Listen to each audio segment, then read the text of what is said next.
Infinity Bros podcast, the only podcast that's perfectly balanced as all things should be. My name is Isaac Edlin. I am one of your hosts tonight, and with me I have my good friend Zane Ellis. How you doing, Zane? I'm doing fantastic. Happy to be here. Happy to be talking some Ahsoka with you. I can't wait. Let's go. Yep. Big time Ahsoka episode that we will be discussing later. And we missed last week, so we're actually going to be discussing episode 3 and 4 of Ahsoka. Zane and I, big Ahsoka fans. You can check out our episode 1 and 2 review on episode 177 of the Infinity Bros podcast, which you can find at theinfinitybros.com or on your favorite podcast platform. Good stuff. We had a good discussion last week about Ahsoka and where it's headed. And I'm looking forward to discussing more with you, Zane. Yeah, I'm excited. I know it was kind of tough because it's like, oh man, we missed last week and we're going to have to do a double dip again. But it was just like, there's so much to talk about. Yeah. And with both of us who just know, hey, we geek out about this. And I mean, even after watching this most recent episode, I think both of us, every time we watch an episode, we start texting each other. Yeah. Oh my gosh. Right. But the most recent one especially, that was the one that we were both just like, oh my. Yeah, that was the one that I had to, every once in a while, there's just an episode that I will get done watching at 2 or 3 a.m. and I have to text Zane. Right. I don't even care if he's working or sleeping. I don't care. I got to text him. Because I know you're the one that gets to things quickly, Star Wars wise anyways. Mark, I know, gets there usually the week of. I don't think Jarrett's been able, this whole year, I don't think he's really been able to keep up on everything. Right. Because he's been super busy. But you are the one that I'm I know Zane has either already consumed this or he is going to in the next day, basically. Right. So that's been the only bummer. Can understand why they did it, but usually whenever they have new show on Disney, it's usually that morning. So then I can come home right away in the morning, right after work, and usually watch it right away. Mm-hmm. Whereas with Ahsoka, they've been doing it Tuesday nights. Well, it drops when I'm at work, so it's still you usually watch it right away now. And I'm like, oh my goodness, I can't wait to get home and watch it because it's been up there longer. I've been able to most nights. Well, it's only been 3 weeks now, and I think most of these 3 weeks I've been able to watch it Tuesday night during the night at some point. So yeah, usually I've texted you and you're like, I can't wait to watch it. I can't wait to get home. Yeah, but this latest one especially. Before we get into all that, welcome new listeners. We are the Infinity Bros, group of 6 guys who have a rotating cast, and we talk pop culture, Star Wars, Marvel, DC, movies, film, video games. Make sure you check out the earlier part of this episode, our Patreon exclusive portion, where we review Twisted Metal. Zane and I, both big fans. Twisted Metal. It was really fun. And we also talk about Starfield a little bit. Zane's been dipping his toes into that since it dropped and having fun so far, right, Zane? Yeah, it's been fun. I've liked what they've put into it so far, and yeah, I haven't put a ton of time into it yet, but looking forward to playing more. Getting lost in space. Absolutely. Yeah. Absolutely. In lots of space. Yes. Lots of space to get lost in Starfield. Anyways, if you want to check that out, make sure you check out our Patreon. You can get hooked up with Patreon exclusive episodes and portions of episodes with unedited Patreon exclusive podcast episodes. So a lot of good stuff there, but you can also check us out at theinfinitybros.com. You can check us out on Facebook, Instagram, Twitter, TikTok, Twitch, YouTube.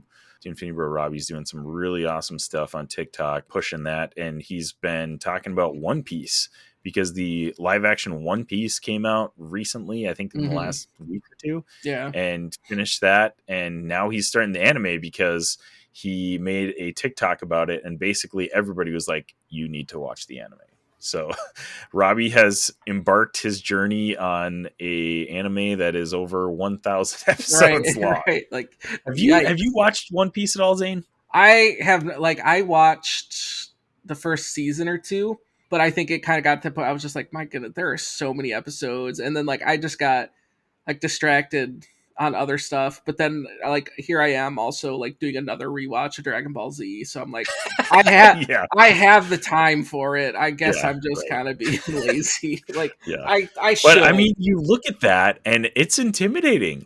Yeah. 1,000+ episodes that you got to get through. And so many people have been commenting on Robbie's TikToks. He's kind of given like episodely, not every episode, but every once in a while he gives an update on where he's at and what his thoughts are on One Piece. And people are saying like it's not about getting through 1,000 episodes, it's about the journey. Right. Because I mean, it's 1,000+ episode. You kind of have to Right. think that way if that's the way you're doing it. So again, I have not watched the live action One Piece that is on Netflix right now, but he liked that enough to be like, yeah, let's do this. Let's Right. watch this gigantic anime. Let's start this adventure. So good stuff happening over on TikTok from Infinity Bro Robbie. But we are here to review episodes 3 and 4 of Ahsoka. Before we get going here, I do want to let you new listeners know that we have a special way of rating things on the Infinity Bro podcast. So let's play that bumper. Here on the Infinity Bros podcast, everything is ranked from a 0 to 6 point scale. 0 meaning horrible, and 6 meaning absolutely excellent. If all of the Infinity Bros rank something a 6, it gets an Infinity Step. So now that you know that, you kind of know a little bit about us. Make sure you can check out our social media and contact us, Infinity Bros podcast at gmail.com, to let us know about what you think of Ahsoka, or what you think about Twisted Metal, Starfield, or One Piece. You know, any of those things, we'd be happy to hear from you on socials or by email. But we are going to be reviewing Ahsoka episodes 3 and 4. So we're going to be spoiling the whole season of Ahsoka at this point, especially episodes 3 and 4. So if you haven't watched those, make sure you hit pause right now, go watch those and come back here. But this is your official spoiler warning. This is Prepare yourself. an Infinity Bros Prepare yourself. spoiler warning. All right, we got that out of the way. Here we go, Zane. We're diving in. Ahsoka miniseries on Disney Plus. 8 episodes. We are currently on 3 and 4 right now. Dropping, like we mentioned previously, Tuesday evenings on Disney Plus. And so far, it's been incredible. People, including Dave Filoni, I believe we mentioned on our previous episode, have been referring to Ahsoka as basically Rebels Season 5. This journey continues through episodes 3 and 4. We'll talk about episode 3 a little bit. Episode 4 is the big one that we're definitely going to get into, though. So we'll talk about episode 3 first, because obviously, comes before 4. So episode 3, we kind of get into Ahsoka and Sabine are tracking down Baylan Skoll and Shin, his apprentice, and they track him down to this system. They show up and they have the ring ship that Morgan Elsbeth has constructed, this gigantic ring ship. They show up and they see it and they're like, holy crap. As all of us should be, this gigantic ship that is capable of multi-galaxy hyperspace travel. Right. Which is not common. This is No. something new that we're hearing about, I feel like, in this season. Because, like, they talk about, all iterations of Star Wars, they talk about the galaxy all the time, right? Spanning the galaxy, planets that were all over the place. You don't really hear anything about other galaxies. So this is kind of a new thing that we're hearing about in Star Wars. So I think that's kind of cool. It totally makes sense because I rewatched Rebels, the last 3 episodes last night, just because, we'll get into it, but the world between worlds that we see in episode 4 is Rebels thing, starts there.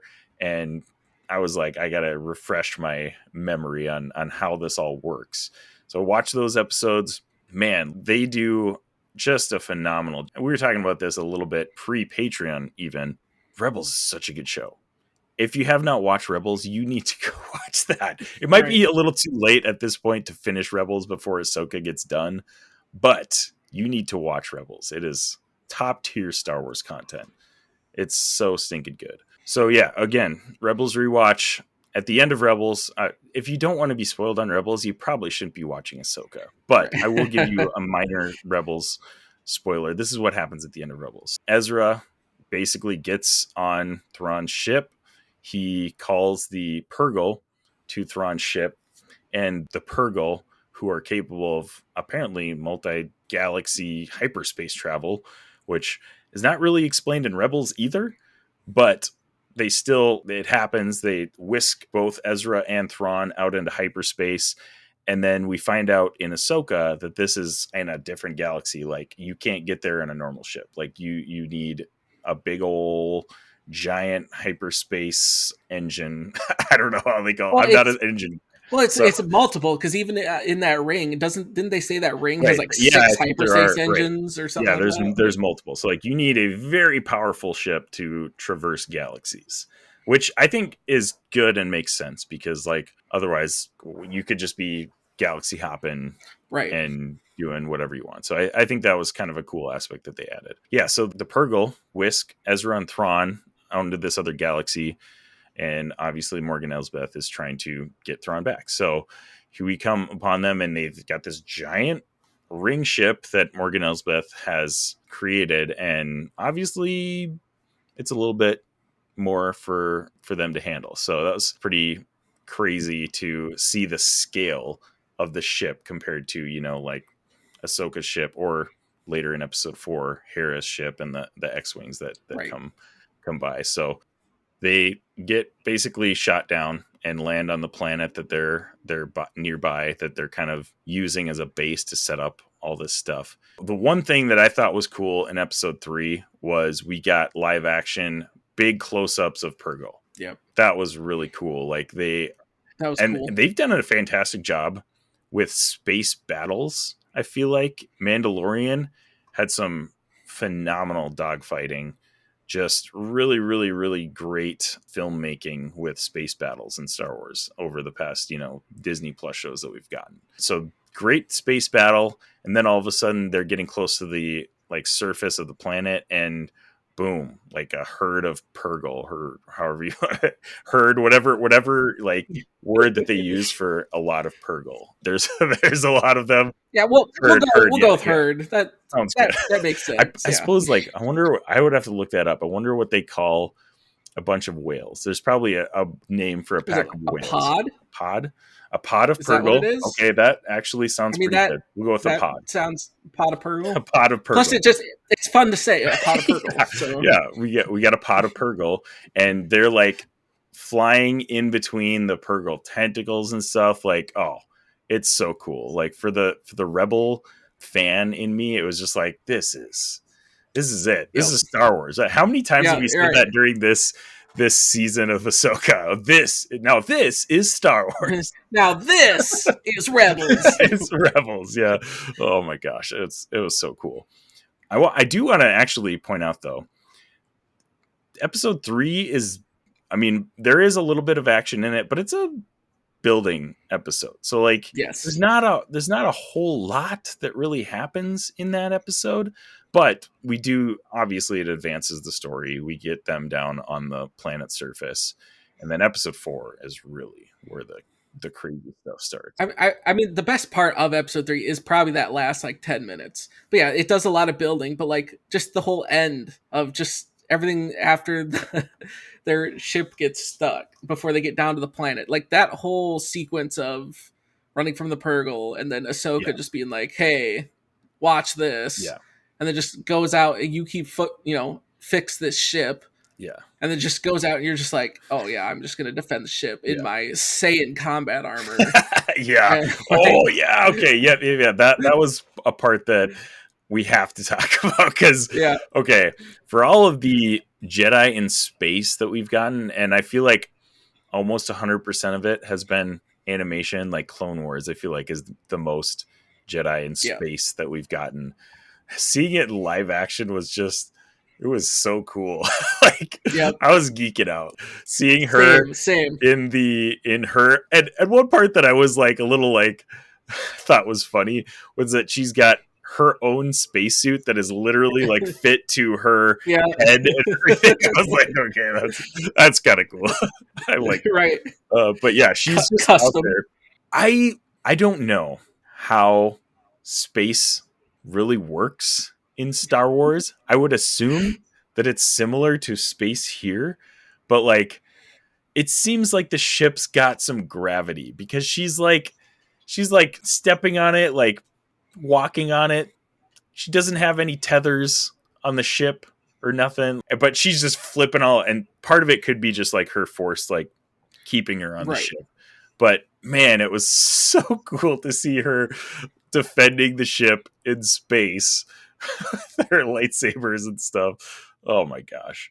That was just classic Star Wars, man. Oh yeah, like even when after watching that scene, like that's all I could think too, which is like, this is classic. Like this is what the people that haven't watched the animated stuff, like this is the stuff you're missing out on. Yeah. Now, granted, it's a whole different medium with it animated, but like this is what I think of so much. Like this is Star Wars. This is something that's just, hey, we're just going to be a little nutty about this, and it's going to be that kind of makes sense, but it just looks too cool that you're not going to think about how it actually works. You're like, it's just cool and it's fun to watch, and like. It was the epitome of that too. I was just like, not only is this Star Wars, but it's just like, it's kept with the Rebels feel. Like this is 100%. And now granted, it didn't have it in Rebels, but like they had a scene of exactly like that in Clone Wars, when it was, except it was Anakin and Ahsoka. Yeah. But it's just like, it's just like to see it on the screen. You're just like, they're nailing this. Like this is that Star Wars feel. And like, okay, so going back to what you just said here, in Clone Wars, there's multiple moments where they have like Jedi in space and stuff like that. I recently just started rewatching Clone Wars when I was folding laundry and stuff like that. One of the first episodes is Ahsoka and Anakin going to rescue Plo Koon, or Plo Koon. Yep. And he does that because they're basically floating dead in space, and there's General Grievous's like warship is nearby, so they're like trying not to get found and trying to escape at the same time, but their ship is damaged or whatever, so they can't escape. But Plo Koon goes out there and he does work in space, and it's awesome to see. It's so cool. Even for all of the like sketchy animation and stuff in that first season, like it's pretty crude. You know, it gets much better as Clone Wars goes on, but that first couple seasons is it's weird to go back and watch that stuff. Well, like that, even just that scene, like just taking that and running with it. Like that was the one thing I can remember, that scene being so impactful. That was one of those big moments that really draw you into Clone Wars. Because it's not even just like the crazy, oh my God, they're out in space, but even just that whole thing that they're dead in space and like Plo Koon's floating with the rest of those like troopers, and then they're basically just get to that point, they're like, hey, you can like save yourself, don't worry about us, like we're clones or expendable. And Plo Koon just looks at him, he's just like, not to me. And it's just like, that is so freaking cool. You're like, it's just a general Jedi right there. You're just like, no, you're not worthless to me. And it's just like, there's so many people that are just like, oh, this is just an animated. Then you watch scenes like that, and you're just like, this transcends animation. Like that is just fantastic. And they're so creative with that, and it's crazy because it's like one of the first episodes of the Clone Wars, but they're so creative with how Plo Koon is fighting in space too. Like he's using the Force to like pull the clone troopers to places in space so they can attack the the droids and stuff. It's like, wow, this is legit. Like this is Star Wars. But another note I want to mention was actually very, very interesting. In that same episode, I think, Ahsoka is detected by General Grievous because they forget to turn off a medical droid when they turn off all their systems. And in this episode, she makes a point to turn off Huyang when they turn off all of their systems. I just thought that was like a cool, she learned from her mistakes. That was a really cool like moment, that it's just one of those subtle callbacks that you wouldn't have even noticed if you hadn't watched, or I didn't even notice it initially when I watched it. And then I was just like reading some, stuff and just going through the Clone Wars stuff. And I was like, that's so cool. Like Filoni, dude's got a vision, man, and I love it. It's it's awesome. Just the amount of effort he makes to like tie previous stuff in, even on just the little details. Some of that, the addition of some of that it's a lot of fun to see. Last thing I want to mention about part 3 is we get a little bit of a showdown with Hera and some of the leaders of the New Republic, including Mon Mothma, and we also see. I think at the end of episode 2, we see Jason Syndulla. And then we see him a little bit in episode 3 here too. But that was just like a little hey, you Rebels fans, here's here's a Right, little right. cool thing. Here you go. Right. Here's Jason Sindelar. But yeah, we see her basically facing off with the leaders of the New Republic, and she's, man, just again, the politics of Star Wars. The fact that they can make politics interesting in Star Wars is, I think, a feat in itself, because you go back to the prequels. I mean, episode 1, 2, and 3 a little bit, but 1 and 2 mostly. Heavy politics in those first 2 movies. To be honest, especially Attack of the Clones, probably one of my least favorite Star Wars movies because of that, because it is a very heavy politics, a lot of dialogue, slow moving. But the fact that they can wrap all that together in such a great way, I love that they brought the New Republic back, and the New Republic is just doing this all over again. Like, they're just getting into the politics, like, I don't know if we can help this planet because because of this reason and this reason. This was just like, this is just happening all over again. And Hera is having none of it. She's like, all right, well, screw you guys. I'm going to leave and go help my friend. Right. Exactly. Like, yeah. Well, I love that. That's even the line when Jason and they're getting in the ship and leaving, and he's just like, but shouldn't you have to listen? And she just looks at him and she's like, when you're a general, you can do whatever you want. It's just like, yes. Yep. It's like that. That is this what... episode too, with that line and with how she was basically acting with the New Republic leaders. This was Hera, because like, I think there's been a lot of people like, how is the translation from animated to live action? And I think you and I even too may have some issues with like Sabine as far as how she's depicted in Rebels and in this show, but that was Hera. Like, that was so exactly how she would have done it in Rebels. Loved it. 100% all in on Hera Syndulla in this show. Fantastic. I think that was pretty much most of the big hitters in episode 3 that I wanted to mention. You got anything else that you want to talk about in that one? No, that was pretty much it. Because yeah, like you said, it's more of that background, setting up that dialogue stuff, some of the politics of it, and then obviously the space fight's really cool. Yeah, but like it's really just kind of that little bit in the beginning of the episode and then the end of that episode. The middle, it's just kind of the plot device to get between the two. Like, it's not a ton of noteworthy stuff happens. I feel like setting all up for episode 4, which has been the best episode in the season so far. I think that you would also agree. First of all, before we get into episode 4, what would you rate episode 3 skills? I'm gonna give 3 a 5, just because I still like that politics stuff. Like, I still like. Come on, we don't rate things out of 5 on the Infinite Bros podcast. Come on. Okay, a 5.2. Okay. Oh, okay. I thought you said 3 out of 5. You said a 5. Okay. No, a 5. Sorry. I thought you were saying you were rating it 3 out of 5, and I was like, Zane, come on. No, the Infinity Bros podcast, we rate things out of 6 here. Good. I'm glad. You scared me a little bit, but we're good. We're all good.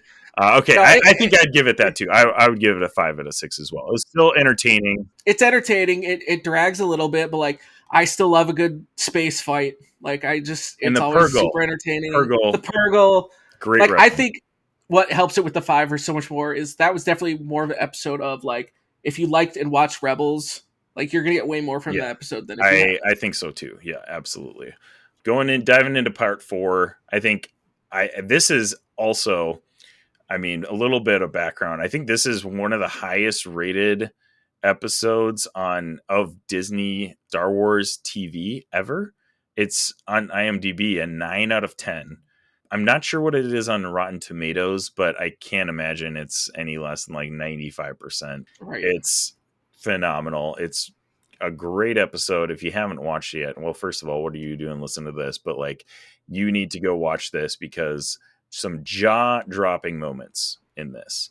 So let's get into it. We start there on the forest floor, basically, of the planet that they landed on, and they defend their ship, first of all, from Baylan Skoll and Shin. They kind of send their goons out to track them down. Easy enough time with those guys, right? Nothing like too significant. But then Shin and Merrick show up. That's where the episode really gets going, because we get some sweet lightsaber fighting. Merrick, okay, I don't know if you thought this, Zane, but I thought we were getting it this episode. Merrick's got the Inquisitor lightsaber and starts spinning the lightsaber, and I could have swore Merrick was going to take off and start flying with that. I was like, yes, we're getting it in live action. Merrick's going to fly. It's going to be awesome. But Merrick didn't do that. No. Some big questions here. So Ahsoka defeats Merrick. Not really that big a deal. I mean, Ahsoka's super experienced, so I don't think that's so far-fetched. But she takes out Merrick, slices them across the chest, and then boom, cloud of smoke. I was like, wait a minute, what's happening now? What did you think of that when that happened? That was it's weird because there's so many theories of oh my goodness, who's Merrick going to be? Who's this? Of all the stuff that was in your head of oh, could be this, could be this. That was the one I did not expect at all. Right. Yeah. And all of a sudden you see that and you're like, oh, wait a second. I didn't even hear a theory about, any of this. It was all, oh, it could be this person. It could be this. Right. And then you see that and you get that brief moment of you're just like, wait a second. Everyone was completely wrong on this. And then you take that moment of realize, oh, well, this is Dathomir. This is Night Sister magic. Yeah. You're like, is this just anyone of a body that was just being raised? Is it going to be... And then, of course, Ryan starts going further from there. Or is it going to be impactful of is this someone's body that is impactful in the series that someone brought back to life with Night Sister magic? Right. But yeah, in that first moment, it takes a second. You're just like, oh, yeah, right. It was kind of a wild. I was reeling because I was like, what just happened? Because of what you said, everybody has been projecting all these theories oh, it's this person, it's this person, it's Ezra Bridger, it's Cal Kestis, we're even on the last episode of our podcast, we're speculating who the heck could this be, and then boom, cloud of smoke, and we're all like, oh my gosh, it didn't matter. None of that mattered. Like you said, maybe there is a chance that it could come into play at some point here. Maybe it's somebody that they raised. Maybe it's just a complete, not figment of their imagination, but my thought was going back to, I believe it's episode 8, The Last Jedi, where Luke is fighting Kylo Ren, and turns out it's just a force projection, basically. So that part of me was oh, is this just a projection of Night Sister magic? Is this nothing? But there was physical, she actually slashed Merrick, and then it exploded. There was some physical being there. But a little bit of context for those of you who have not watched Clone Wars. This is going back to Dathomir, Night Sisters, Darth Maul storyline. Night Sister magic still pretty unexplainable in general Star Wars lore. A lot of crazy stuff can happen with Night Sister magic that we don't know about. So this is just another one of those things that we're like, oh, okay, here we go. My question is this Morgan Elsbeth controlling Merrick? Is it something that, like you said, that she raised somebody and their own kind of being now? How does Merrick work? That's what I want to know. And I think we'll find out a little bit more about, how that all is going to go down in the coming episodes, but really fascinating that nobody saw coming, I feel like. Right. Well, not only that, but even watching, when Ahsoka, strikes it down and that smoke comes out, even it does that quick flash, even to show Hottie's face. And it's she didn't even expect that. Right. So it seems like there's more working on of all right, well, what's Merrick's story then? Because it just seemed like if even Hottie didn't even know that who he was, so then is there another secret that's being held from them? This is where it gets really interesting, because Merrick has force abilities, because we saw in episode 2, I believe it was, when Ahsoka was fighting Merrick on Corellia, I think it was, Merrick force whisked their lightsaber back to themselves at the end of the fight. So like they have force abilities. So is this But is it force abilities, or were they using death mirroring right? magic? Yeah, and obviously they wanted us to be in the dark to them being a Night Sister magic or whatever. So they were portraying it as force abilities at the time. Could it be Night Sister magic raising a Jedi that actually is using their own force abilities? I don't know, man. There's so many things that it could be at this point. Right. But it is hilarious to me that everybody was just going nuts about who this Merrick could be, and then all of a sudden just boom, gone. Completely wrong. Just everybody's wrong. I love that. Filoni's just sitting over there just chuckling like right. The other thing I was going to mention about from that scene too, that I don't know if you picked up on this, but I'd have to rewatch the two scenes just on parallel to see how close they actually were. But this is what popped into my mind when watching that. So like obviously Merrick's there and he's like charging lightsaber, so it's spinning. How that scene is shot and how they're facing each other. My initial reaction after seeing that was he uses like the same move, or it's a very similar in the fight between Obi-Wan and Darth Maul. Mhm. When Yeah. the single strike when Obi-Wan kills Darth Maul. Exactly. Like I don't know if that's Filoni just being like homage to that, because it's like it almost looks like he used the same move, and like Ahsoka does the same thing Obi-Wan does. Right. And I was just like, well, that was really cool. Yeah. And then, of course, then that leaves me, it's just like, oh my goodness, is that going to be like the dead body of Darth Maul that's being controlled? Oh my gosh, that would be And I was wild. just like, well, right, that's what I was thinking too. But then at the same time, I was just like, the ending of Darth Maul's story at the hands of Obi-Wan in the desert is so It's good. perfect. I Yeah. feel like to bring Maul back from that would just, like, granted, it's a Star Wars thing, but like I feel like that ending was so good, and Filoni did such a good job of ending that. Yeah. That like you don't need to bring Maul back Right. from that. Yeah, I don't think you do. And honestly, if we ever see Maul in live action again, the only thing that I would want would be a shot for shot live action recreation of that Obi-Wan Darth Maul fight. Nothing different. Yeah. Exactly the same as the Rebels showdown.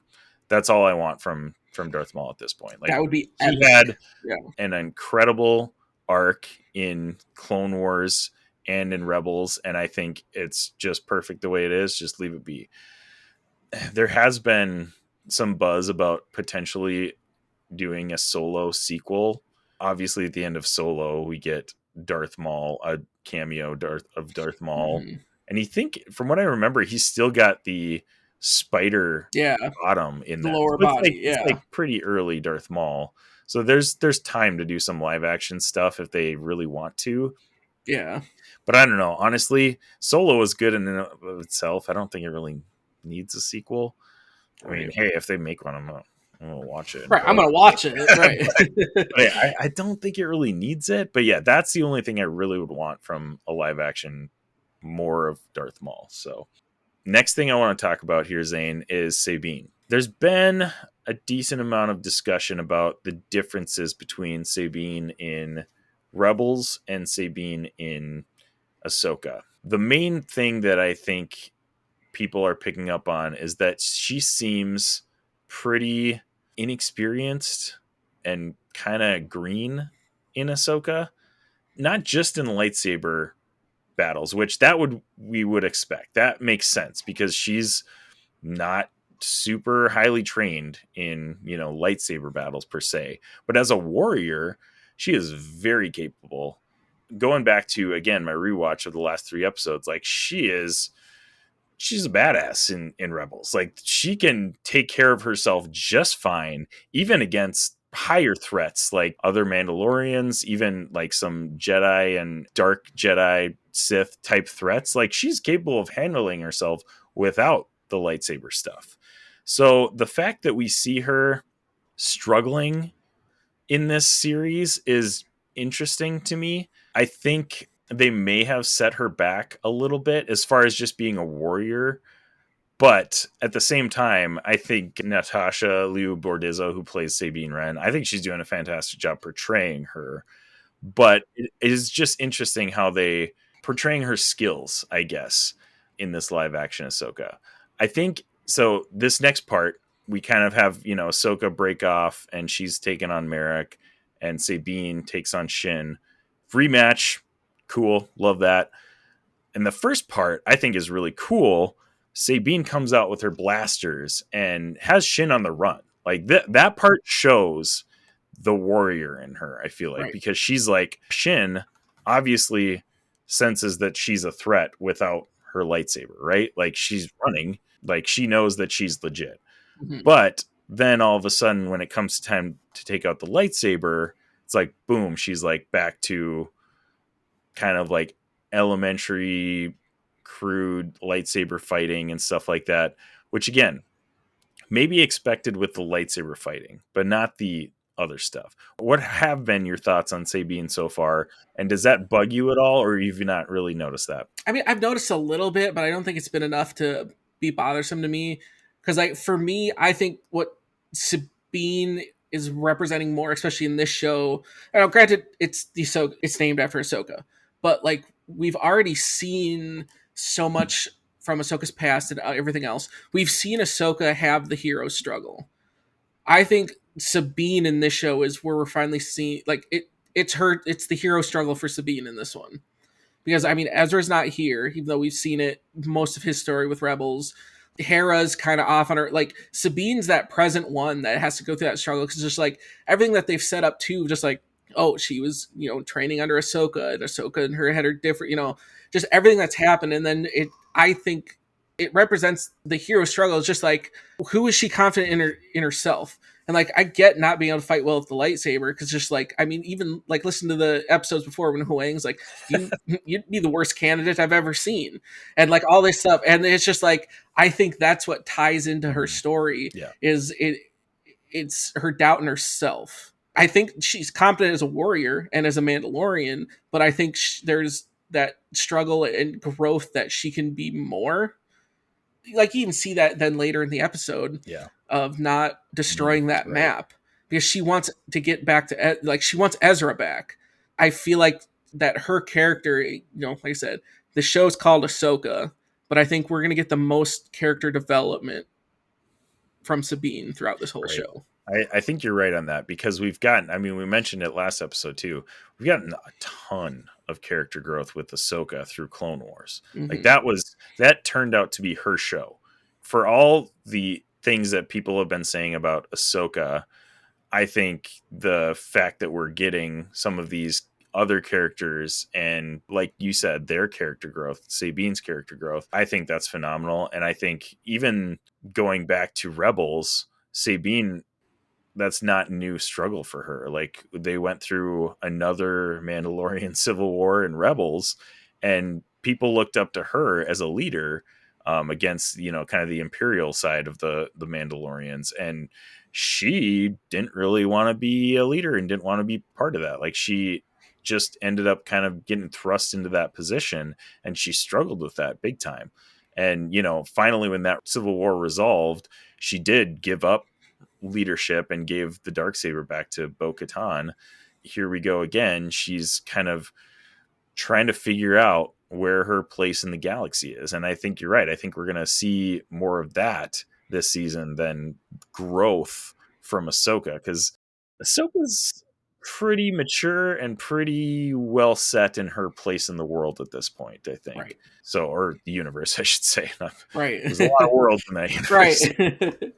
But yeah, I feel like she's pretty set. So it'll be interesting to see how they kind of carry the story along with the growth of other characters. Yeah, I agree. That was a cool part. We finally get, so Sabine, we get to the star map site and we get a showdown between Baylan and Ahsoka, which, man, this was intense. Great lightsaber fight. And we finally get to see Baylan in action because really he's just been standing around this whole show. Looking intimidating and stuff, right. But, oh, man, it was so cool to see him fighting in live action. Oh, so he's just like this big, powerful, intimidating presence. It was an incredible portrayal of that power and presence in the way that he fought with his lightsaber. Just powerful. I compared him to Dooku last episode, and Dooku was kind of like this sophisticated, like you got the sense that he was more on the very formal dueling background. And Baylan you're not necessarily getting the dueling stuff, but he's still very poised and sophisticated in how he handles himself, like with the lightsaber. But Right. man, the moves that he was doing, you just thought like every move that he could knock Ahsoka on her butt Right. because it was just powerful. I thought that was an awesome lightsaber fight. What did you think of that one, Zane? Oh yeah, like that was another perfect example of like this is Star Wars. It's another great example, and like I thought it was a very good balance for a lightsabers fight because it was a combination. Like I get there's different camps, and I know Robbie's in that camp too. Of like this fighting style compared to like the old movies to the new, like Right. that fight kind of combined the two. Like it Yeah. wasn't Yep. all flash and spinning and all this crazy stuff because at the Right. same time it didn't need to be. Like you've been explaining, Balin's this intimidating presence. Like his strikes were purposeful and with Yeah. intent, and it's just like he doesn't need to be all kinds of spinning around and all these fancy flips because Right. just like he's capable of what he's doing and he knows what he's doing. And it was very cool to see how that fight played out. Because Right. I think Ahsoka's way more of the flashy. Obviously he has two lightsabers and stuff, but like just how that fight pans out like that. These are the lightsaber fights that are really fun to watch. Like again, like I said, this is Yeah. Star Wars. Like Yeah. And it was cool to see how Ahsoka responded to him in this episode and earlier in this episode too. She's only using one of her lightsabers. mhm. And it's cool to, you mentioned she is kind of like the more flat, especially if you watch Clone Wars. She's all spinning around and like jumping around, and the two lightsabers, like, really cool, like lightsaber fighting style. She definitely seems like she's more purposeful, more defensive in the series, not just this fight. And she shows that in this fight. Like she takes out the one lightsaber, and she's, like you said, he's doing like every move that he makes is with intent, with purpose. And she kind of is almost echoing that, like in response. Like every move that she's making is very thought out, maybe purposeful. And it's a cool to see it. Like you said, it's a good balance between like emotion and lightsaber fighting. Mhm. I think throughout all the lightsaber fights in Star Wars, you get a good balance of both. In the prequels, we get a lot of really flashy lightsaber battles. And then, in the original, it's more of the emotion. Like it's Yeah. not like necessarily super flashy, but like you can just, it's a tense moment. It's the tent, right?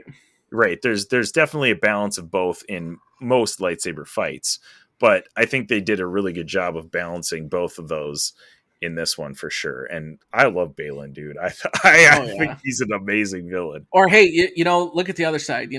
What we learned from Jedi Survivor. Yeah. Single blade is the most balanced fighting style. So Yeah, maybe Ahsoka right. just knows that we got to go Maybe she single does, blade. yeah, exactly. And again, even though she is seeking out Baylan, in this situation, it very quickly turns to Baylan is the aggressor and Yep. Ahsoka is defending herself, Yep. which, I mean, just shows you just, again, the power, how powerful he is. Ray Stevenson, man, he does such a good job as Baylan Phenomenal Skoll. actor. Yep. It is just tragic that we're not going to be able to see him Yeah. in this role or any role. Like, I feel bad even saying that. He's just does an incredible job in this, and I'm not sad about only him not being in Star Wars. It's just sad that we're not going to see him again in anything. Anything. Yeah, right. He does such an incredible job in this role. Yeah, Ray Stevenson, rest in peace, man, because you did best job you could have as Baylan Skoll. And then Shin comes in. Oh man, so much good stuff in this. We get Shin. This is just the classic. Again, this is one of those moments. This is Star Wars. Right. Shin comes in, and she's the classic dark apprentice, right? Like she comes in, and they finally defeat Ahsoka. They defeat Sabine. Sabine's like on the ground, surrendered, and Shin is like force choking her. Right. And Baylan's like, hey, knock it off. Right. But that this is going to come down to a clash between Baylan and Shin. Because Baylan is very experienced. He's set. He's not a Sith. Like, he's He's a guy who knows where he's at in the galaxy. Shin, on the other hand, she is a wild card. And I feel like she could go very dark, very fast. I think Baylan's going to have a problem with that later on in the season. Like, it was something I saw some people talking about even early on, and now it's just more resonant. And like, I forgot, didn't really mention this like in the first part of the episode, but like now it's more prevalent. And then even just from playing God of War Ragnarok, I was like, oh, wait a second. Yeah. So obviously it's Baylan Skoll and Shin Hati. Skoll and Hati are the name of the two wolves in Norse mythology that chase the sun and the moon respectively. Hati in Norwegian, or would be Norwegian, Norse, or Norse, Hati means hate. Skoll means deception.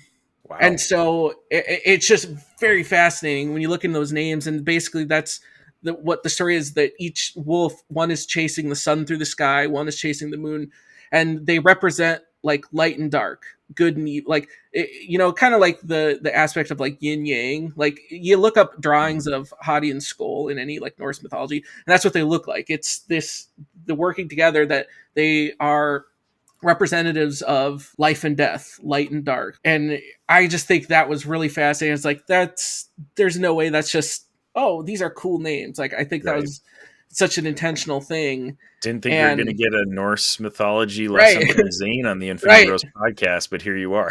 But and even still, like, that's such a Filoni thing to be like, hey, we're going to reference.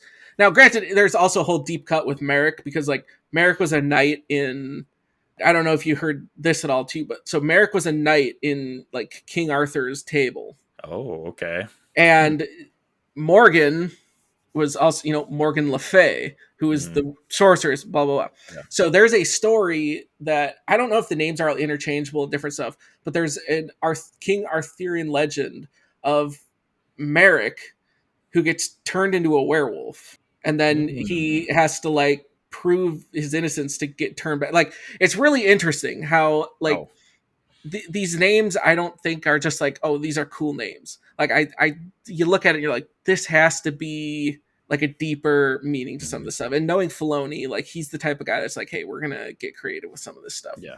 So those are just some of the stuff. It's like, oh, this is really interesting. There's I wonder so how much in this episode. So much stuff to go over, and it's amazing. I love it. Right.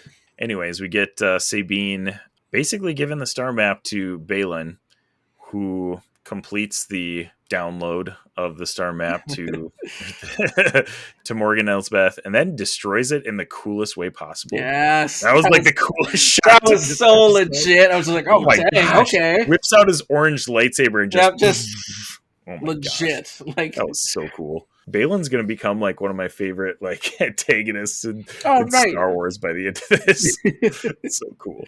So he destroys it. Then they take Sabine up to their big ring ship. They're getting ready to go. And here comes Hera to the rescue. Couple things about Hera. Number one, interesting that she's bringing Jason with her to... she's going to fight, right? Like, right. Like, she knows she's going to fight. Well, hypothetically, because when they left, they didn't entirely know what they were waiting for. True, that's true. And so, but like, still, I was just like, gonna go. Man, you're bringing this child to this like potentially dangerous conflict. Like, I don't know about that. Anyways, or get there, and this was the coolest moment. There's so many cool moments in this episode, so I can't say it's the coolest moment in this episode, but I loved how they get there, boom, they see the big ring ship, and holy crap, Morgan Elsbeth's just like, go to hyperspace, screw them. Right. But while I was watching that, I think it's Rise of Skywalker vibes, or is it Rise of Skywalker or The Last Jedi, where the purple hair chick turns the ship around and goes into hyperspace and knocks out the giant cruiser or whatever. I was like, oh man, are they going to get obliterated by this ring ship and then a ring ship? So I was like, okay, yeah, they'll probably go in the middle, like right. But still, how is this like going into hyperspace around them? Like, I was like, they could still get obliterated if the hyperspace travel is so much tear on their ship or whatever, right? Like, they could still get destroyed.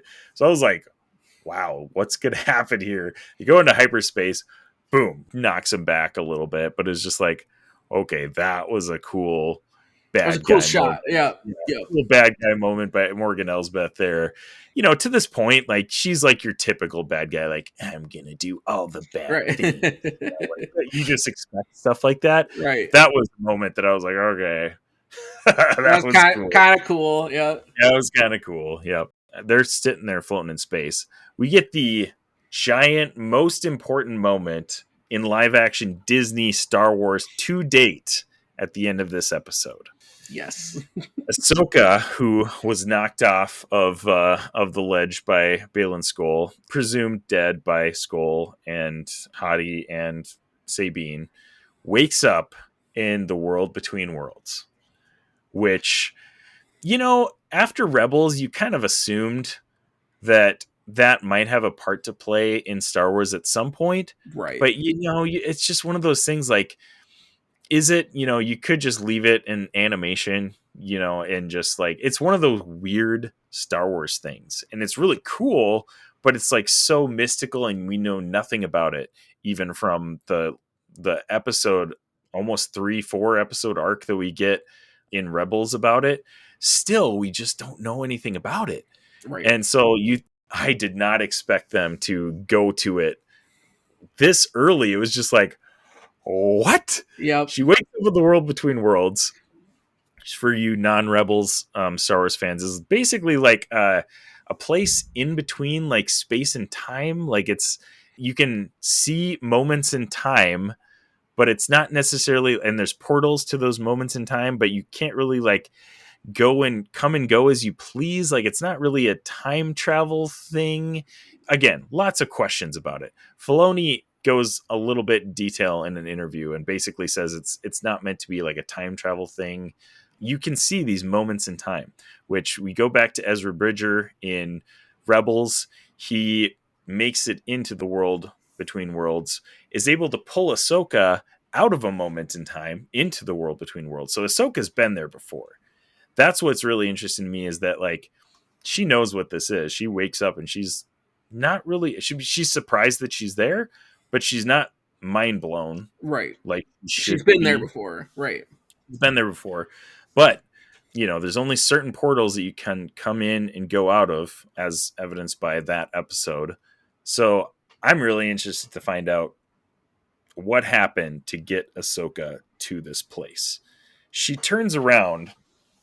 Well, first of all, she hears "Hello, Snips," which that was another. Is just like right. She wakes, just like bang, bang, bang. She wakes up in worlds between worlds. Crazy, mind blowing. We hear "Hello, Snips," which is Anakin's voice. Boom, another mind blowing moment. We turn around, we see us Anakin in like Revenge of the Sith, like timeline, right? Yeah. They de-age Hayden Christensen, which is another weird, interesting filmmaking decision. They did not de-age him for Obi-Wan, where he's clearly a Padawan and looks older than he probably should, but they de-aged him for this a little bit. Not really sure what that's about. My take on that was I felt like they did that because like they were trying to still bit of a capture of like from Clone Wars, because like this whole series they're pulling stuff from the animated into the real and like doing that, and like I feel like that's what gave way more of that feeling that like this is letting you know like this is Clone Wars Anakin. I think you're definitely right on that. I think they definitely tried to, honestly, in a lot of stuff that Hayden Christensen has been, you know, kind of getting a revitalization in Star Wars fandom, which is awesome. Like I love seeing that, but he, in some of the stuff he has been doing, has been trying to, and this, you know, maybe this is, I don't know, I don't think he's said anything about this in interviews or anything, but it definitely seems like he's trying to sound like Matt Lanter, the voice actor for Clone Wars, who plays Anakin. So very interesting that you mentioned that. I think that's a really, really good point, that they're trying to say, hey, this is Clone Wars Anakin, which obviously that's where we know Ahsoka from. So, well, it's not only that, but part of what gives the reason that too of it being Clone Wars Anakin is like this is when Anakin's still good. Like this is before Anakin has gone to the dark side, and it's like if there's ever an Anakin that's going to help Ahsoka in this time of need, it would be that Anakin. Yep. And that's why, true. and I know that's something I texted you too, of like, that was what my theory was of how she got there, is that Anakin pulled her in. Yeah. And I think, because I know, like, now granted, if you haven't seen like Clone Wars, Rebels, you don't pick up on this, but like something Ahsoka carries as a big regret. She regrets walking away from Anakin, so it's, in part, she feels guilty. That's why Anakin went to the dark side, because she wasn't there to balance him and save him. And that also kind of ties into everything with Sabine, because Ahsoka walks away from stuff, all that. And that's why my thought was that was Anakin pulling her in, because it was just like, this is kind of the flip on that. This is Anakin saving Ahsoka to kind of make up for, Ahsoka's biggest regret is not saving Anakin. Well, now here's Anakin saving her and being like, I think that's how it's going to tie in. And I'm super excited to see, because it's just like, even just in that moment, you're just like, you had that flashback of Clone Wars of Ahsoka being the Padawan and, all the adventures they went, and just being able to like have that look back of like, this is when Anakin was still a good. Like, this was before he went evil. And you're just like, this is cool. Like, I'm so excited to see what episode 5 is going to give us, because I feel like episode 5 is going to be the like mind-bending episode, because like, and we'll talk about that in a little bit. It is I think you're right on that. Episode 5 is going to be wild, even from the point of like, I just don't know what's going to happen. I have no idea where they're going with this. But the one thing I wanted to go back to was the big moments happening here. We get Ahsoka in the World Between Worlds, then hello Snips, then she turns around, Anakin's there. Almost immediately after she sees Anakin, it cuts to black, and we get the Vader score. The Vader score, which this is what makes me like wonder what the heck's going on. Because if what is happening is what you're saying, is that this is Clone Wars Anakin, why are we getting the Vader theme? That made me a little wary of this Anakin. I don't know what is going on with the World Between Worlds. Part of me thinks that this Anakin is not real, that it's either a forced projection of somebody trying to lead Ahsoka in a certain way or something like that. I don't know what's going on, man. If it is Clone Wars Anakin, I'm pumped for that. Something about it just feels off to me, though. And I'm like, ugh, I don't know how this is going to turn out, which is why episode 5 is going to be big time. Way big time. I don't know, man. I just have this weird feeling that there's something off about Anakin. And I don't know what it is. I mean, obviously, he turned into Darth Vader and destroyed. Right. That's kind of a big huge thing. It becomes a major villain. Yeah, obviously. But yeah, I don't know, man. There's so many questions. Like, how does Anakin get into the World Between Worlds? Why does he pull Ahsoka out in that moment? There's so many questions to be answered. I just can't get on the train of just yet that this Anakin is like there to actually help Ahsoka. It seems to me like somebody is pulling some strings and trying to lead Ahsoka in a certain direction. And I don't know what that is yet. I don't know what purpose that would even, because it's not Morgan Elsbeth. Like she's the Night Sister. She's like got the Dathomir stuff. The Night Sisters and the Jedi, like Force users, don't really understand each other. So I don't think this has anything to do with Elsbeth or any of the Night Sister stuff. But beyond that, I don't even know what it could be. So I'm like, I don't know. So we'll see what happens. But just crazy ending to episode 4 that just blew my mind for sure. I blew most people's minds. I feel. Oh yeah. Just wild. Okay, you mentioned episode 5 though, so I do want to actually talk about this a little bit. Episode 5, by all indications, Disney is saying is a big episode because they have set up a mid-season fan celebration in 5 cities where you can watch episode 5 in theaters. Yep. And this has not happened ever, right? No. Like, this is not a thing. So this has got to be a big episode. It's got to be huge. Something big is happening. I don't know what it is. So Tuesday, September 12th, next Tuesday is when this is coming out. Something big is happening, guys. I don't know what it is. Do you think this is the episode they bring Rey in? Oh my gosh. I feel like anything is possible with the world between worlds. So Right? Like sure. that would be Why not? a wild way to connect it. Like That would be wild. I mean, and so many people hate the sequels so much that I feel like that would make a lot of people mad if they, but like it's Disney, right? And Filoni didn't direct, obviously, any of the prequel trilogy, but I have to believe that he was a big part of vision and planning in those sequels as well. So I think that he's definitely going to connect them somehow. It'll be really interesting to see how that happens and how the fan base responds. Because I think generally The Mandalorian is pretty well loved. Some of these shows have been hit and miss. Obi-Wan Kenobi, I think most people liked. Ahsoka, so far, seems like everybody's been pretty much liking. The sequel trilogy is you either like it or you hate it with a burning passion. I don't know how the fan base is going to respond to all of this being connected. So it'll be very interesting. And we've discussed so many episodes that the Star Wars fandom is toxic, to say the least. But with all that said, if there's anyone who can connect this in a good way, it's Filoni. Yeah, it's like Filoni. I trust Filoni to do this. Yeah, in Filoni we trust. The way that he's transferred animation to live action so far, man, he's doing a phenomenal job. And the fact that he was just an animation guy, I know I actually saw something recently that I think it was Rian Johnson actually had him shadow a bunch on The Last Jedi so he could learn what being like a live action filmmaker was like, because he was just an animation guy before this. Right. Like, he had no idea how all that stuff works. And the fact that he's started at basically level 1 or 0 or whatever to this, where he's directing episodes of live action, television, is just, wow, this dude can do it all. And in Filoni we trust. Like, Here we go. Straight up. Yep. Keep it going.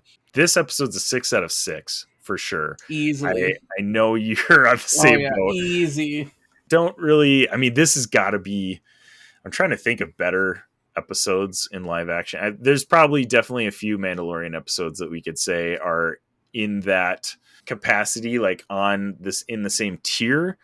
I don't think any of them can probably level up to this in terms of just straight up references to, other Star Wars material. Like, oh, this is just phenomenal. So very excited to see what happens next. Any other comments or anything we didn't cover that you want to talk about, Zane? I don't think so. I feel like we hit pretty much everything. Long episode because we had yeah, we did. of good stuff though. So happy Tano Tuesday next week for episode 5 of Ahsoka. Big things on the horizon for Star Wars. Let us know what you guys thought of episode 3 and 4 of Ahsoka. You can hit us up on any of our social media or email us at infinitybrospodcast@gmail.com. Thanks, Zane, for hanging out with me today. It's been a blast. It's a good time. It's always fun when it's a Zane and Isaac mess around, Zane and Isaac mess arounds are always a good time for sure. So always a blast.